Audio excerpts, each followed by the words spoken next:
Welcome to another episode of Human Wreckage. My name is Thomas. I will be walking you down the path of this horrible and tragic story. The parents of a 15-year-old Colorado girl allegedly murdered by her 16-year-old ex-boyfriend say that police should have arrested him after their daughter filed a domestic violence complaint accusing him of punching her in the face 6 days before she died. Lily Silva-Lopez also told police that her ex-boyfriend, Giovanni Sirio Cardona, stuck a gun in her mouth 2 weeks before her death and threatened to shoot her family after she tried to end their 6-month relationship, according to her mother. Then, on June 16, he allegedly forced his way into her home and shot her multiple times, according to the district attorney's office. But it's unclear if the police in Greeley, where Lily lived, contacted Sirio Cardona or any of his family members after the domestic dispute and before Lily's death. Her parents, Alma Lopez and Hector Silva, believe their daughter would still be alive if the police had done more. They didn't do much, and it's not okay, and I lost my daughter because of that, Lopez said. They should have kept an eye on him or let him know the consequences, Silva added.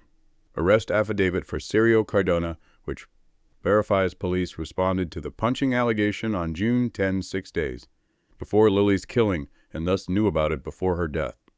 The arrest affidavit also mentions Lopez's claim that her daughter told police that Sirio Cardona allegedly stuck a gun in her mouth on June 2nd, although the report doesn't specify when she told officers.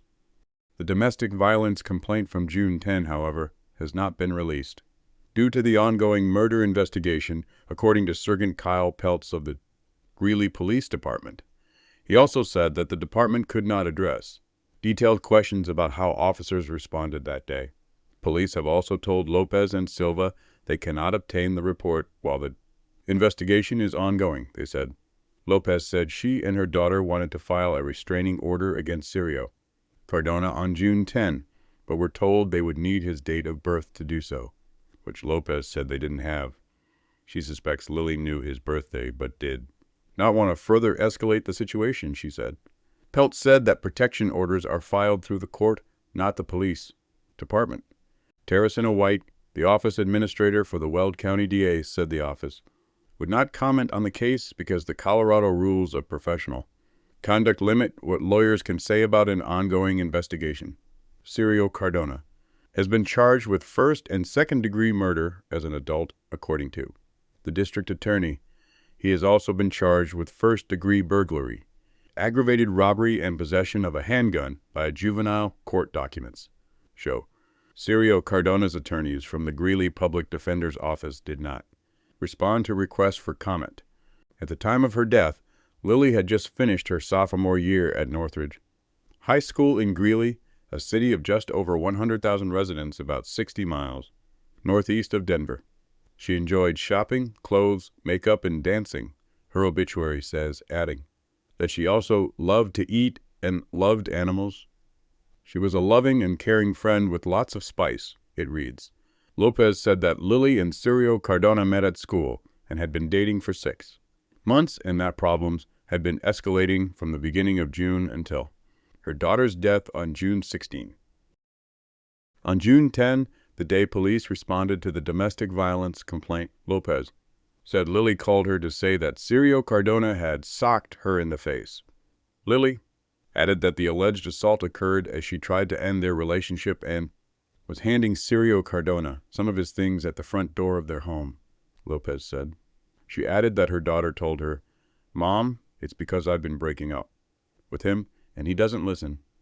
She was crying and saying, "I'm so over it," Lopez added. A Greeley police officer arrived and took photos and Lily's statement about what happened, according to Lopez. She said the officer asked Lily how she could prove that she had been assaulted since there were no witnesses. "My daughter has a bruise on her face and the ones on her arms." "How much more do you need?" Lopez recalled thinking. She said the officer repeatedly asked Lily why she hadn't reported the June 2 incident in which Sirio Cardona allegedly stuck a gun in her mouth and threatened to shoot her family. "I honestly think he didn't believe that all this happened," said Lopez, who added that her daughter had not even told her about the June 2 incident before telling the officer on June 10. The family gave the officer Sirio Cardona's full name, phone number, and the school he went to, as well as other information, in hopes that the officer would track him down, according to Lopez. The officer left the family with the case number and information about the department's Victim Advocates Program and promised to try to find Cirio Cardona and to be in touch, Lopez said. I trusted that he was going to do something because he gave me his word, Lopez said. But the next time Lopez saw or heard from the officer was on June 16, she said, when her home had become a crime scene with her daughter's dead body. Inside. He approached me as soon as I arrived at the scene, Lopez said. He said, "It's bad. Where's this Giovanni kid?" That officer could not immediately be reached for comment. According to the arrest affidavit, Cirio Cardona forced his way into Lily's home through a bedroom window, prompting Lily to tell her 13-year-old brother to run from his bedroom. The boy fled and called 911, but the call didn't connect, the document states. Cirio Cardona found Lily in the hallway outside her room and shot her several times, according to the arrest affidavit. After hearing the gunshots, Lily's brother looked in the hallway and saw the defendant with blood appearing to drip from the bridge of his nose as he stood over Lily's body holding a gun with a green scope, a device meant to improve aim, the document states. Cirio Cardona allegedly told the boy he wouldn't shoot him but demanded he hand over his phone. The boy did so and asked Cirio Cardona to move his sister's body into her bedroom as he struggled to deal with how badly she had been hurt, the affidavit states. Cirio Cardona moved the body and fled with the boy's phone, according to the affidavit, and the boy alerted a neighbor to what had happened.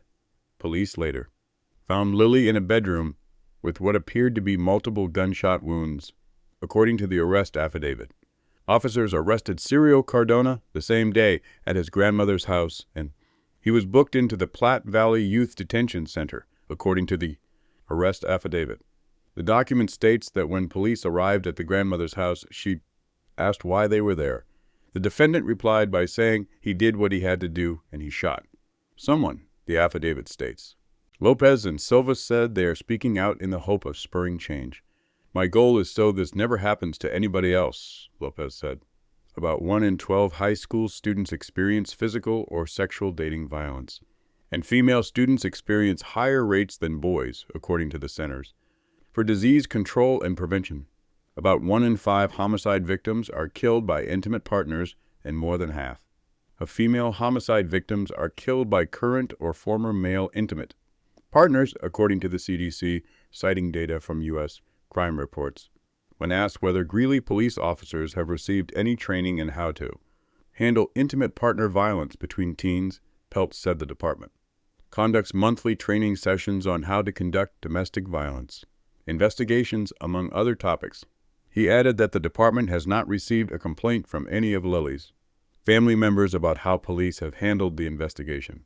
Lopez and Silva said they did not file complaints because they were not aware it was an option or how to do so. Protection orders were also filed on June 20, days after Lily's murder for Lopez and Silva, as well as potential witnesses against Cirio Cardona, court documents show. But for Lopez, the promise of protection has come too late. My daughter's gone, she said. It's pretty frustrating that I'm not getting any answers. Cirio Cardona is being held on $2 million cash bond, court documents show. Thank you for joining me for another episode of Human Wreckage. Please take care of yourselves.